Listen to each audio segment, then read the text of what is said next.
تم پر مرا ہوا جانور اور بہتا لہو اور سور کا گوشت اور جس چیز پر اللہ کے سوا کسی اور کا نام پکارا جائے اور جو جانور گلا گھٹ کر مر جائے اور جو چوٹ لگ کر مر جائے اور جو گر کر مر جائے اور جو سینگ لگ کر مر جائے، یہ سب حرام ہے۔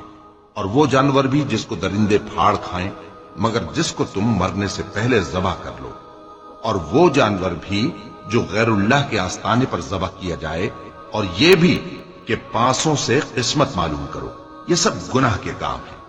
آج کافر تمہارے دین سے نا امید ہو گئے ہیں تو ان سے مت ڈرو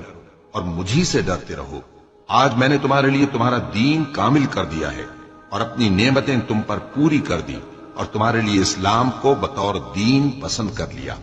ہاں، جو شخص بھوک میں ناچار ہو جائے بشرطے کہ گناہ کی طرف مائل نہ ہو تو اللہ بخشنے والا ہے، بڑا مہربان ہے۔